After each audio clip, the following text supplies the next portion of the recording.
할렐루야! 매일매일 우리의 삶을 통해 하나님의 거룩한 뜻을 이루실 만군의 주 여호와 하나님을 찬양합니다. 하나님은 주님의 몸된 교회를 통해 하나님의 나라를 세우시길 원하십니다. 그렇게 교회에 주신 권세가 참 많습니다. 세상이 어두워지면 어두워질수록 빛의 존재는 절실하게 필요합니다. 뿐만 아니라 세상이 썩어지면 썩어질수록 소금의 존재도 필요합니다. 그렇게 어두워져 가고 썩어져 가는 세상 속에서 영적으로 깨어 선한 영향력을 끼치는 교회가 되기 위해 우리는 어떤 모습으로 살아야 할까요? 오늘 본문 말씀을 통해 살펴보도록 하겠습니다. 오늘 본문 말씀은 이사야 56장 1절부터 8절 말씀입니다. 제 56장.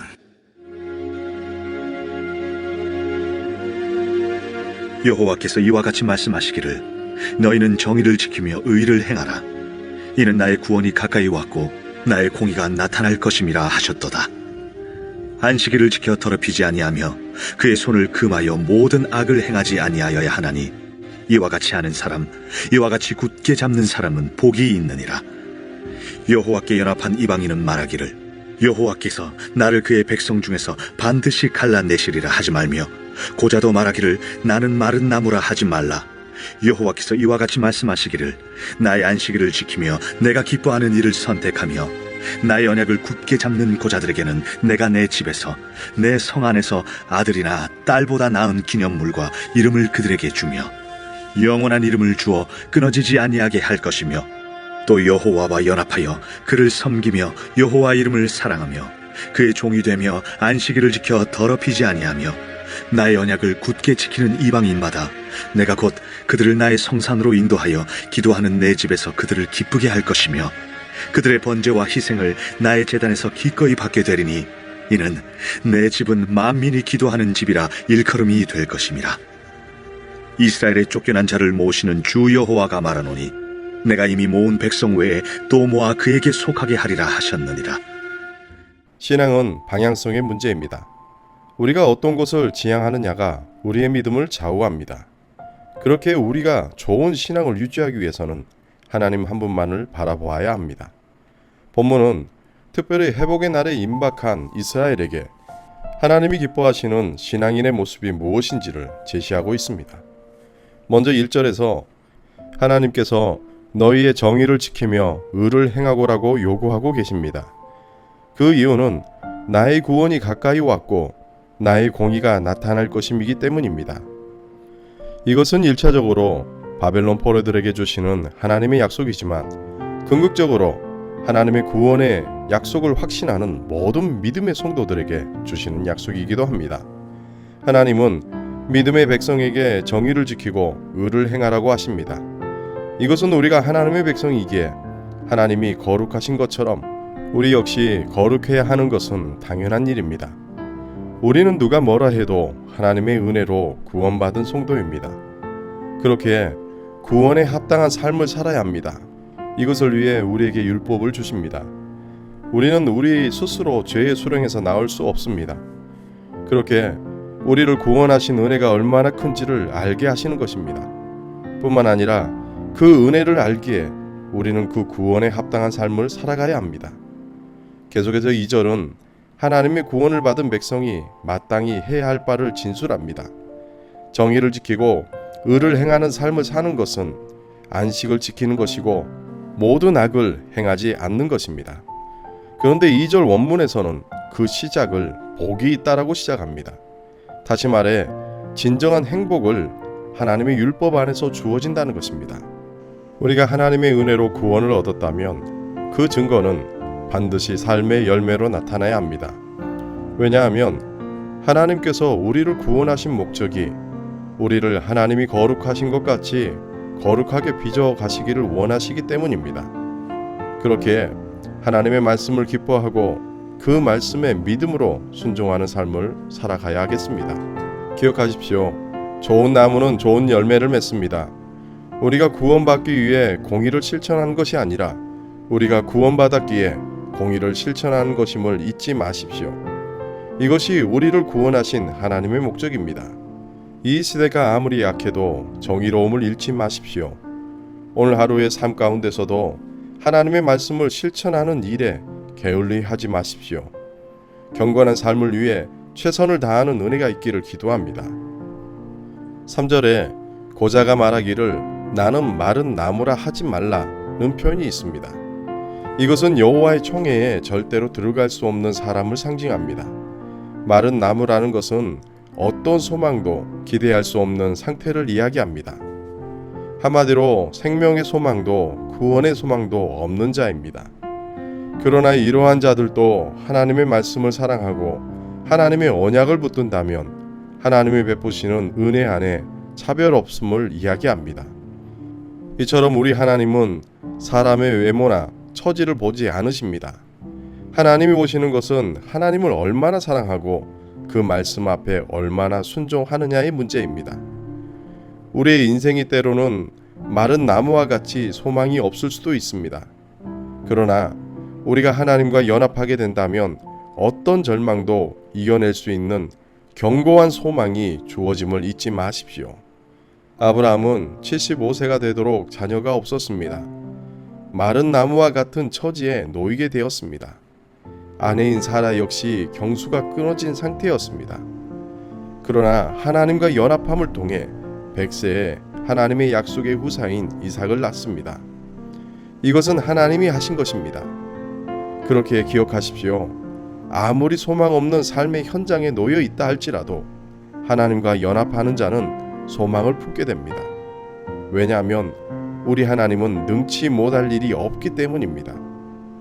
우리를 절망 가운데 내버려 두지 않으시고 과거보다 현재를, 현재보다 내일을 복되게 하시길 원하시는 분이 우리 하나님이십니다.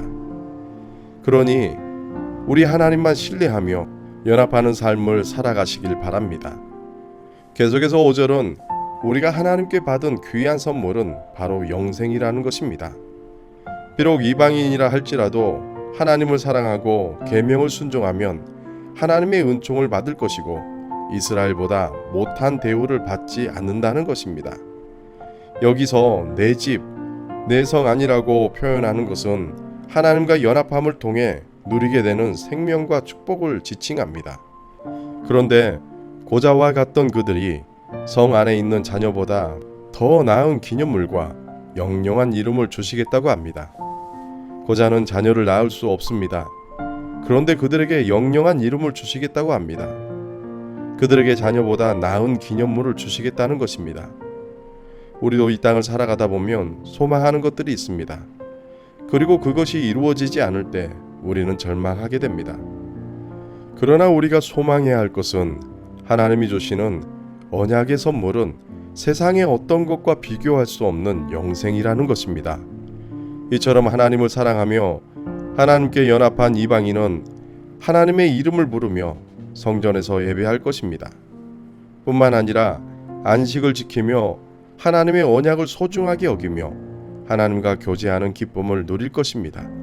왜냐하면 내 집은 만민이 기도하는 집이기 때문입니다. 기억하십시오. 하나님의 집인 교회는 거룩하신 하나님과 교통하며 만남을 가지는 장소입니다. 그렇게 교회는 거룩해야 합니다. 이 시대 가운데 교회가 하나님이 요구하는 공의의 열매를 맺기 위해 무엇보다 기도하는 교회가 되어야겠습니다. 이 일을 위해 주님이 우리를 성도라 칭하시고 죄 가운데 우리를 불러내어 그리스도의 보혈의 피로 의인이라 칭하여 주셨습니다. 주님의 핏값으로 사신 교회에 더욱 거룩해질 수 있도록 힘쓰는 우리가 되어야겠습니다. 8절은 하나님께서 이미 모은 백성이 있다고 말씀하십니다. 이것은 신약시대에 먼저 하나님께서 부르셔서 구원하신 자들을 가리키는 것입니다. 다시 말해 하나님의 구원은 말씀을 듣고 부름을 받아 하나님의 택한 백성이 된 사람들을 가리킵니다. 그런데 모은 백성 외에도 또 모아 그들에게 속하게 하시겠다고 합니다. 이것은 지금도 당신의 택한 백성을 불러 모아야 함을 의미합니다.